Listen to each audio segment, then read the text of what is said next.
What's up, YouTube? Back at you with another video, another quick take, particularly a grim one and not a surprising one. So basically, there was a mass shooting that took place out in Buffalo, New York.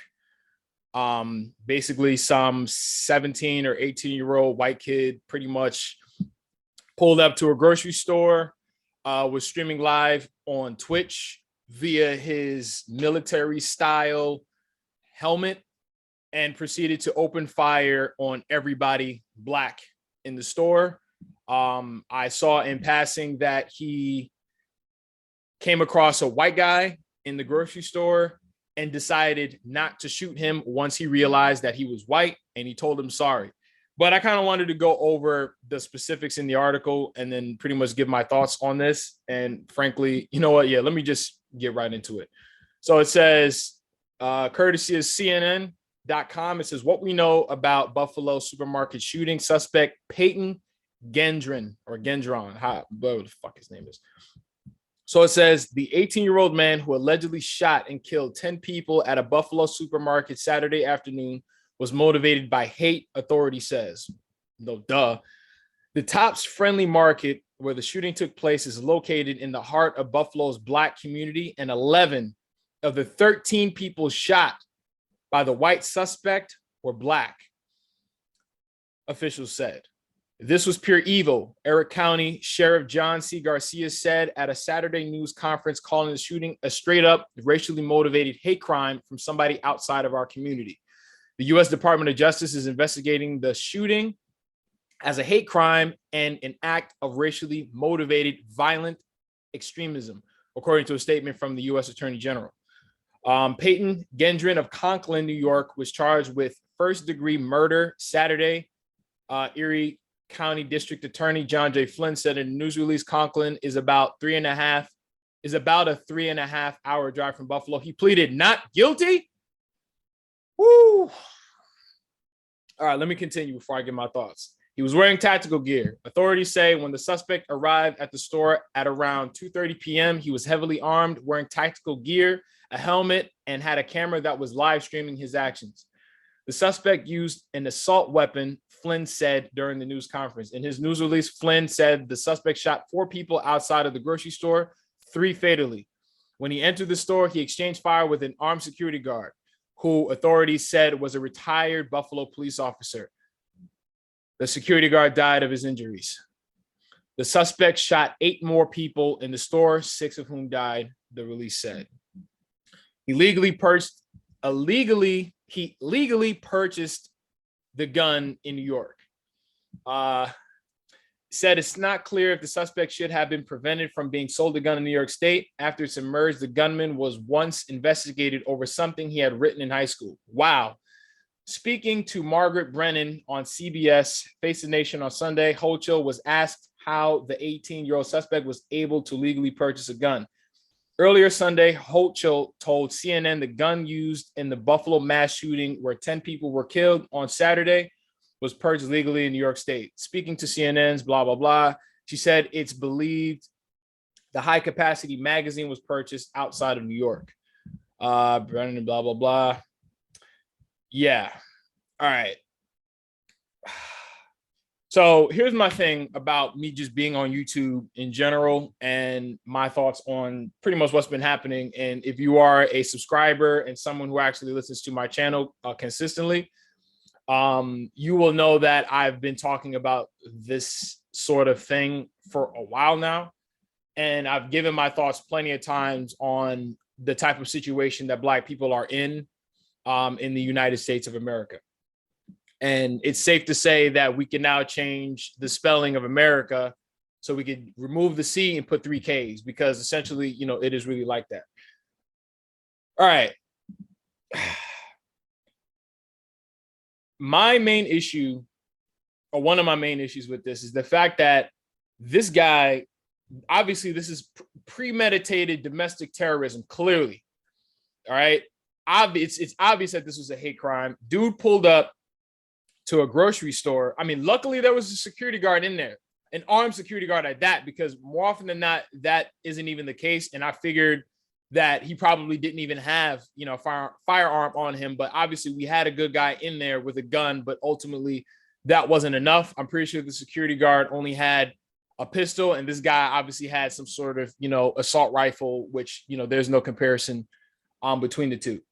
We've had so many Black people in situations with law enforcement where Black people did not have any sort of deadly weapons, and yet they didn't get to see the light of day after their encounter with law enforcement. Now, I'm going to use the example of Eric Garner, a man who was just selling cigarettes on the side of the street, got killed by police for doing just that.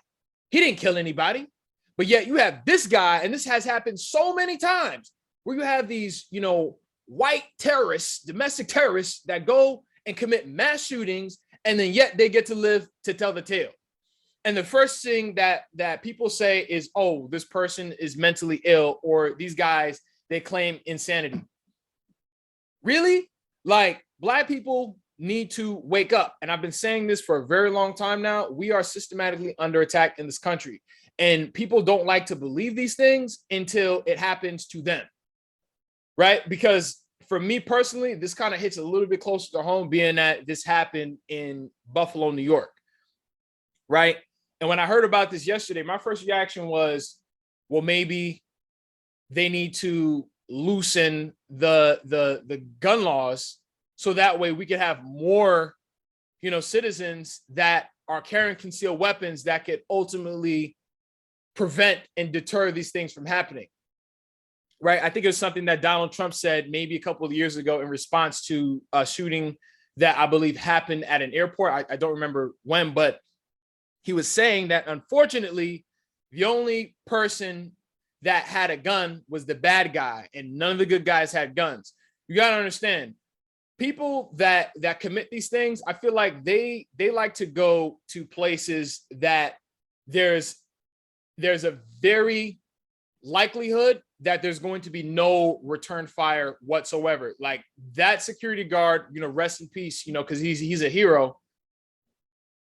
He's an anomaly. The fact that he had a gun at all, and I guess maybe he wasn't working for the store, or he was or not, but that's, neither here nor there.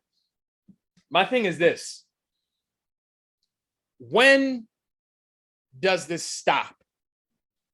When do we as Black people get some sort of legislation or some sort of, hate crime bill on our behalf? And not to say that Asian people didn't deserve, to get a crime bill for themselves, during, COVID, but they were only going through it for a very short amount of time. They were only facing open discrimination and prejudices towards them for a very short amount of time. This was during the pandemic because people blamed, the outbreak of COVID on them. But yet we have been going through it in this country for hundreds of years. And then yet lynching only became a hate crime last month or a month and a half ago. And how long has that been going on for?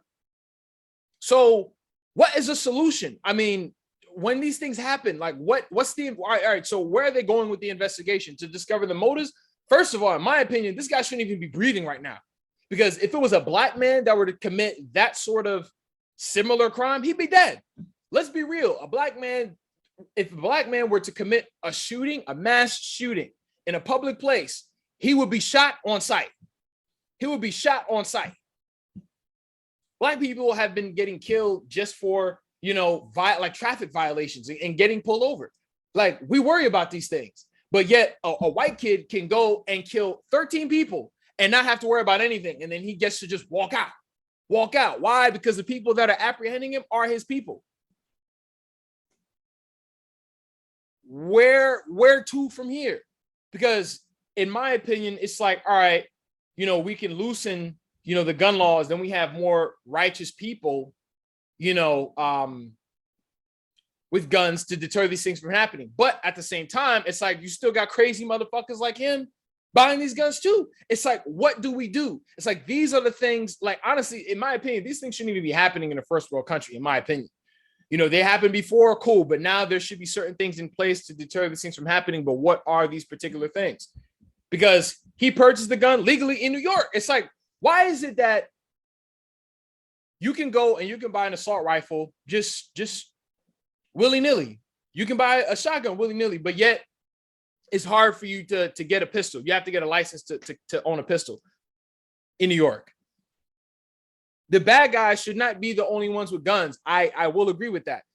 Violence doesn't beget violence. It's more so, okay, that person is going to think twice before going in somewhere where, let's say, there are 3 or 4 or 5 people that are likely to have guns too. If anyone's listening, let me know in the comments. Has there ever been a mass shooting in Texas or any of these open carry states where people can just have guns? And you know what I'm saying? Like, somebody let me know, because I don't believe that that's the case. These things are happening at grocery stores, at airports, at schools, at places where there's more than likely the only person that's going to have a gun is that criminal, mass shooter, domestic terrorist, they themselves. My message to Black people, y'all got to wake up. Y'all got to wake up. Okay, they're killing us, you know what I'm saying, for the littlest things. But then yet guys like that, they can just go kill 13 people, go out of their way to kill Black people, and then just get apprehended, taken to jail. He probably won't even get the death sentence. But us, death sentence on site. Death sentence on site. Y'all got to wake up. Shit is not sweet out here. I did a podcast, back in January, and I told 3 Black women, I said, Black people are systematically under attack in this country. We have to look after ourselves. They didn't even believe me. I had to tag them in an Instagram post about this, particular thing. And I said, yo, do you guys believe me now? Remember when I said that before? I mean, is it that far-fetched now? Or do you have to see the exact extreme in order to understand the circumstances that are going on in this goddamn country? So where to from here? I don't know. I honestly, I really don't know. We can say, loosen the gun laws in New York, but I don't know, more crazies have access to guns, and then more of these things will be happening, or you tighten them, and then, it's just, I don't know. But these elected politicians, law enforcement, I'm not even going to say law enforcement because they in on it too. In fact, I don't know, like, I'd even wager that this shit could have been staged. I don't know, because my thing is, it's like a message is being sent to me, where this guy can just go and shoot 13 people, and then it's all good. He just gets to go to jail, and then he's in police custody, law enforcement custody, and shit like that. But then, you get into it with a police officer, you could just call a police officer out of his name, and then you just get shot if you're Black. You know what? What is his name? Payton Gendron had the complexion for protection. That is a fact. He had the complexion for protection. And this could happen anywhere. People have to understand that, like, these things can happen anywhere at any time. And the only way I feel like I would feel more comfortable is if I was allowed to bear arms, and that, it's easier to do so in New York, because there's so many loopholes and things that you have to go through just to get a gun out in New York. Saying elsewhere, it's not like that. So when you hear about, like certain actors and athletes and rappers, musicians, all of that having artillery in their house, I'm like, shit, can you blame them?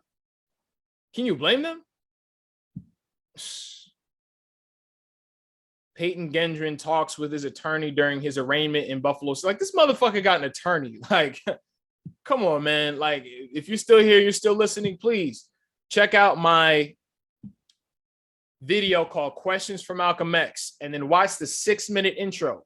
America is a racist country. It is a racist country towards Black people. It is. You don't really see this happening to anybody else, but you see it happening to us a lot. We've been going through it. When will they pass legislation for us? When will they protect us? This dude shouldn't even be alive right now, in my opinion. Says Gendron was arraigned Saturday evening before Buffalo City Court Chief Judge Craig Hanna on 1 count of first-degree murder. The district attorney's news release said he pleaded not guilty. Like, this motherfucker really pleaded not guilty. If convicted, he faces a maximum sentence of life. First of all, he should get the death penalty. That's just one. That's off rip. my office is working closely with, like, there's nothing to investigate. There's nothing to find out. Just, man, rest in peace to, the 13 people that were killed. Damn, because they didn't deserve to die. It for sure didn't deserve to die. What are your thoughts? Please like, comment, subscribe. I'll see you on the next one. Peace.